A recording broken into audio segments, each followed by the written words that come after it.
So on this month's show, I'm very excited to have Ollie Judge, who's the lead vocalist and drummer of Squid. How are you, Ollie? Yeah, I'm good, thank you. How's Trick?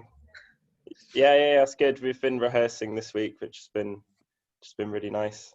Writing album 2, so that's album to look forward to. Oh my god, how exciting! But where in the world are you? You're in Bristol, right? Yeah, I'm in Bristol at the moment. It's 0 degrees here. I just went out to buy some bread, and it's too cold, so I came home. Did you get much snow? No, I think we got like 6 hours worth of snow. And I work at a warehouse packing up records for Rough Trade. So I went in and it was a little bit snowy when I went into work, and then I left and then it was all gone. And then that was it, done.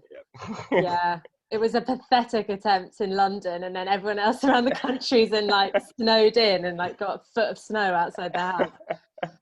So sad. Mental. So you're in Bristol, and some of the bands are down there as well. Like most of the bands, is it now, or? Yeah, Laurie and Louis live up the road from me, and Anton's just moved to Marlborough in Wiltshire, which is not too far away. And then Arthur's moved onto a boat in London. So and I guess cold. So I mean, it's been a mad one, hasn't it? But you guys have still actually been able to use this time to make a record, and that record is nearly going to come out. And kind of, have you had much time to get in a room together, or has a lot of communication been over Zoom? It's been a lot of Zoom stuff, but also kind of not being on tour, although really sad. It's kind of a lot more time to reflect and write music and stuff like that. So it's kind of been a blessing and a curse. Yeah. and then when was the window? Was it sort of summer 2020 that you kind of had the window and got in the studio and finished off the first we finished writing it in Chippenham, which is where I grew up, in I think June, and then went to record it with Dan in July and August. So it was kind of always on track. We'd like pre-pandemic had always planned to do that, so not much changed really. Well, that's kind of good that it fitted in with the rough schedule of things anyway. Yeah, exactly. Yeah, so you weren't sort of like yanked out of a load of touring, if it had been the album had already come out. So we've had the first taster, which is Narrator, which is amazing. I love it. Thank you. Thanks so much. It's got that glorious build on it that just feels like the inside of my head at the moment, like, chaotic and discordant and slightly deranged. Tell me about how that track came together and why you kind of wanted to lead with it. I think it came together we did some writing sessions in Margate, in 2019, I think, and started writing it. And then Martha Sky Murphy came down, because we've always just really, really liked her music, and thought she could give it a bit of a horror movie edge, I think. But yeah, I feel like this track's kind of bridges the gap quite well between kind of the funky punk kind of stuff that we've been known for, and then kind of it's a nice way into the album. I think it's got a lot of the freakiness which is present in the rest of the album. Yeah, it does get pretty freaky at the end, sort of like I don't know, cross between her vocals like PJ Harvey, or like doing the really raw stuff, or like the Great Gig in the Sky female vocal, but completely gone to the other end of the spectrum or something. Yeah, that's exactly what Louis' dad said. Yeah. Oh really? Me and Louis' dad, we know. And the way that the vocals come together is really sublime, her vocal with yours. Oh, thanks. There's kind of a narrative as well to the story. You were inspired by A Long Day's Journey into Night, the film. Can you tell me a bit about that? Yeah, it was just this film that my friend Harry told me to go watch. He said, go watch the film. I think I hated it, but I can't stop thinking about it. And that sounded kind of perfect for me. And the film ends with just this one 3D one shot sequence, and it's really slow and quite tedious, but I don't know, something just struck a chord with me. It's kind of, yeah, I think I hate the film as well, but I wrote a song about it. So what's the reaction been like so far? I mean, it just must be kind of a long time coming. It must feel really exciting to get the momentum back in the band, because things were just going crazy, weren't they, before the pandemic? And you'd just come off the back of a load of really exciting touring and the success of the EPs, and you got BBC Sound Of and all these people writing about you. So yeah, how's the mood? Really nice, because it is just, everything seems to just like stop, and just seeing everyone's just been really nice about this new single, and I'm definitely quite an anxious person when it comes to releasing new music that I sometimes think might be a little bit too impenetrable for people, but people seem to love it, so it's really, really nice to have it out. Yeah, new album, Bright Green Fields, coming out on the 7th of May on Warp Records. Like, the PR is out there, the announcement's been made, there's some really sexy vinyl coming. So yeah, like, why did you kind of want to call it Bright Green Field, and what do you think what can we expect from this first piece of work, this first body of work? We decided to call it Bright Green Field because a lot of it's quite dystopian and about kind of city living, I guess, and thought it's just a nice juxtaposition of those two things. And yeah, it's definitely like a full body of work. It's been really, really meticulously thought out, and yeah, made to be listened to as a whole, I think, which is what every band probably says. But I mean, hopefully we nail it on the head. Yeah. Well, that's where lots of thought goes into, isn't it? It's like taking you on a journey and it being a kind of transportive thing, which your music does so well anyway. But yeah, like that consideration. And I spoke to Louis for Six Music about the studio sessions and working with Dan Carey, who's obviously an incredible producer. He's worked with so many really current amazing acts like Nadine Shah to Kate Tempest, Fontaines DC, Goat Girl. I love that new Goat Girl record. So yeah, tell me a bit about about the studio sessions and how it all came together and working with him. Yeah, it was in the middle of that heat wave last year, which was really, it was kind of, although we were still kind of under restrictions, it did feel a little bit more normal, like we could do a day of recording and then go to the pub or like go have a meal together or something. So I'm really happy that it kind of worked out that way, because we, like, more so than a producer, Dan's just a really, really good friend of ours, and it'd be such a shame to just you know, go and work and then have no kind of play at the other end, so to speak. The decompression time.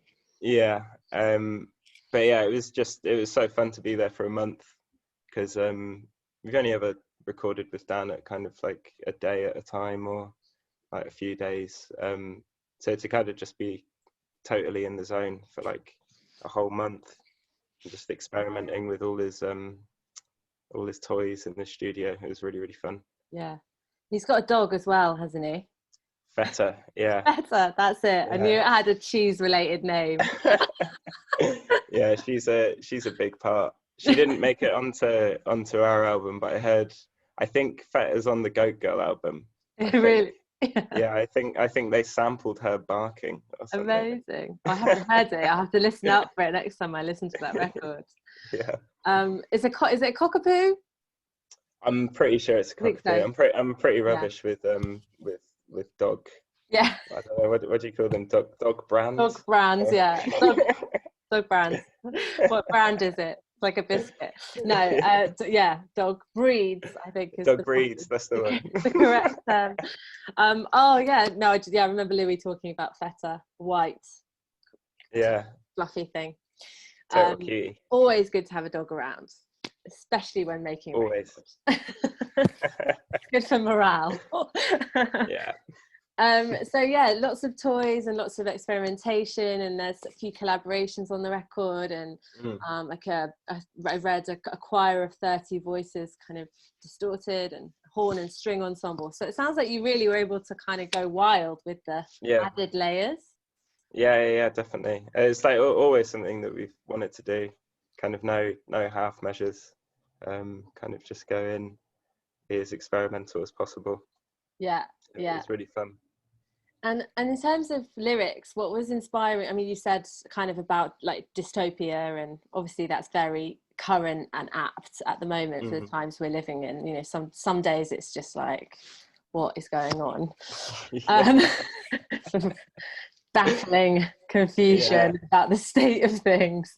I know, it's overwhelming. But you read quite a lot, don't you? And where do you find you pull those kind of seeds of inspiration from generally? What does it come from? I don't know.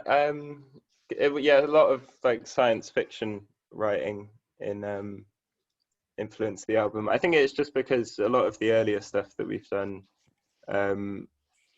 we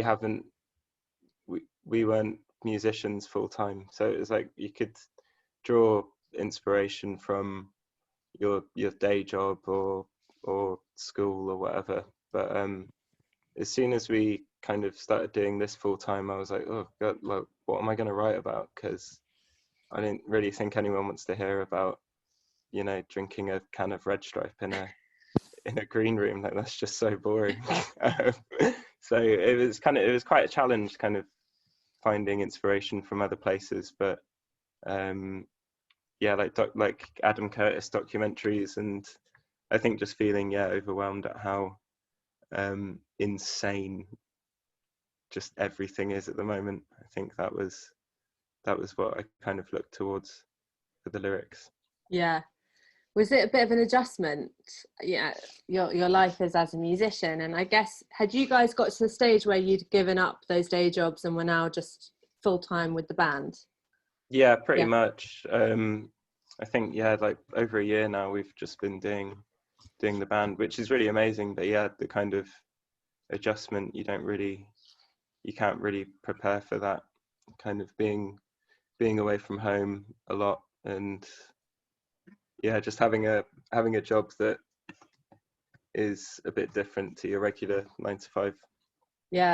So it's gone from really more than dipping your toe into the water, and then suddenly it's just like the other end of the other end of the spectrum, and you're stuck at home and you can't go anywhere and can't go on tour. Nightmare. But I guess things will come back, and there's live dates in the diary from September. So hopefully, if things can get to that stage, I mean, it sort of remains to be seen. But are you getting the pangs to get those sticks out and go and play? Quite a lot. I think I've definitely settled into my routine at home, which is really nice. But I do find myself on YouTube watching videos of us playing live, thinking, God, I really I want to go back. I'm worried I'm going to forget how to do it. Maybe it's like riding a bike, I don't know. The muscle memory, it's going to be fine. So let's play another track. Let's play something that you released from the Town Centre EP. Talk to me about Match Bet. It's a delight. Match Bet was a song that was written while we weren't full-time musicians. It was about working in a record shop in Covent Garden, and used to have this guy come in and he was a bit of a character. It's just about him betting his money away on horses and stuff. And records. Obviously, yeah. That was Match Bet. You're listening to Soho Radio. This is Music Discovery with me, Georgie Rogers, and my guest on today's show is Ollie Judge, the lead vocalist and drummer of Squid. Do you get it a lot when people are really surprised when they come and see you and they're like, "Oh, the lead singer drums"? I feel like yeah, a little bit. I think there's a few comments on the video for Narrator. Everyone was trying to spot who's the singer, and it kind of takes them a while to understand that the drummer's the singer. The mystery. Yeah, I feel like I definitely have heard that a couple of times from people. Like, didn't realize that the drummer's a singer. It's like, yeah, it's not something you see so much now, I guess. No, kind of, yeah, a dying breed. Kind of, what's it? Phil Collins. Who else? I don't know. gotta love a bit of Phil. Oh God, yeah. Tell me a bit actually about how you guys started playing together and how the band started, because I know you from way back when you were doing some radio plugging. Oh yeah. Days gone by. Yeah. We all went to uni together in Brighton, and me and Louis knew each other because we met each other at a techno night in Bristol, and then met again at uni, which was really nice, a bit out of the blue.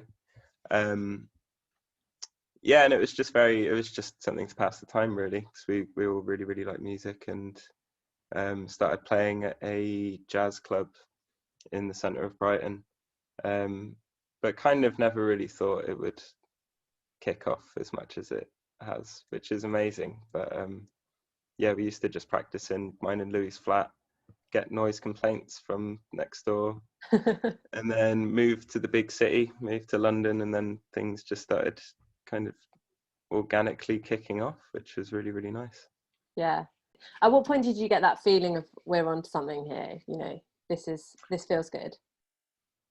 I think it was kind of when we got accepted to go to South by Southwest, and it was just like, I never thought I'd even go to that festival as a punter, like, and then left my job at Domino, and then literally went to Texas like 4 days after, and it just felt like a massive transition, and it just felt very real from that moment onwards.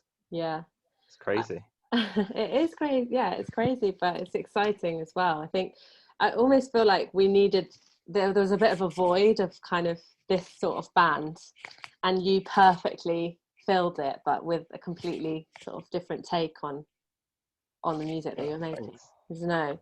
And then I saw you for the first time at End of the Road. You did about 7,000 secret sets. You did like 4 or 5, and everyone, I can't tell you how many people I heard talking about seeing you at that festival, just overheard, and then saw you on the last night, and it was just like, oh my God, so excited! I was so excited to see it live and just feel how it is translated live, which is just this like amazing dance party, kind of hypnotic, crazy, wild show. Yeah, that was a huge moment particularly for me and Louis, just because we've been going to that festival for I've been going since I was like 12, and it was kind of my family holiday every year. My parents are just so excited that it's finally playing End of the Road. So yeah, that was huge. I love that, family holiday to End of the Road. Your parents must be incredibly cool. They're pretty cool. What are they called? Alan and Maggie. My dad actually he made stickers like with all our set times on, and like stuck them all around the festival. Really? No wonder you were the talk of the town. I know, but he got the last date wrong, so like loads of people turned up at the wrong, either at the wrong stage or at the wrong time or something. So shout out Alan and Maggie. Yeah, number 1 fans. That's big amazing. Ups. That's so amazing. So I mean, this big tour kicking off hopefully in September, you're going to be playing Printworks in London. Yeah, I know, that's pretty crazy. I've never been. I've only ever seen that video of Bicep playing there, and it looks huge. Looks like Berghain or something. Yeah, it is a bit. It's like an old printing factory, and then loads of lasers through the space, and like it's totally incredible. It's magical. But yeah, I just spotted that on there. I was like, print works, amazing. Yeah, and then great. Lots of places in the UK and Europe. Hopefully it will all happen. Yeah, fingers crossed. Just to get out of the UK for a little bit, to be honest. I'm really looking forward to that. Yeah, and by then you'll have had the record out, so you'll be itching to play it live. Yeah, definitely. Yeah, all the new tracks that no one's heard yet, of which there are a whole album worth. Yeah, we're gonna have to learn how to play them first. Is that like you kind of ran away with yourselves a bit in the studio, and now it's like, oh, how do we? Yeah, we need to bring a string ensemble with us, I think. And Feta the dog as well, maybe. Yeah, Feta the dog and a 30-piece choir. Basically just pull out all the stops. So we're going to finish on a track called Sludge, and I remember talking to Louis about this track as well, and just the conversation was had because it was sort of after the first lockdown, before the second and third, so in that kind of summer window, and just talking a bit about how like you made that track, but then, you know, everything else happened with the pandemic, and there was a few weird sort of like weirdly apt like lines about, you know, where I go when I'm all alone, and sinking of teeth into TV shows, and just kind of weird parallels to. Yeah. Are you psychic, Ollie? I think I might be. You know, there's quite a few of that those kind of parallels in the album as well, and we wrote a lot of those songs before the pandemic, so. Who knows? Maybe I get my crystal ball out. Yeah. See where it's going to chart as well. Yeah, if you give me a heads up, that'd be good. And just lastly as well, you're with Warp Records, an amazing record label. How's that whole process been, and putting the record together with them? Oh, they're just such lovely people. I couldn't ask for a better record label, and kind of just like pinching myself all the time. Like my parents used to have a lodger, and he used to be really into Warp when I was like 7 or something, and he always used to hand me like Aphex Twin records, and told me specifically not to listen to Come to Daddy because it was too scary. And obviously I did listen to Come to Daddy, and it was too scary. But yeah, it's just like complete dream come true. Can't believe it. Yeah. Well, it's out May the 7th, the date for your diaries, everybody. And yeah, I can't wait for it. It's going to be great. You're going to have an album release party for 6. Yeah, hopefully not on Zoom. I don't think I can deal with those kind of massive Zoom parties. Hopefully a nice socially distanced one at the pub. Yeah, fingers crossed. By May, hopefully. Amazing. So we're going to play out with Sludge. Can you say anything about this? Anything that springs to mind? It was on an episode of Top Gear, which was a bit of a surprise, and yeah, that's about it. Amazing. Scrape my teeth out on the floor. I don't want it anymore. Is that reaction a strong reaction to Top Gear? Yeah, maybe just Jeremy Clarkson. I don't know. Amazing. It's so good to chat to you. Thank you for being on the show. Yeah, thanks for having me. Nice one.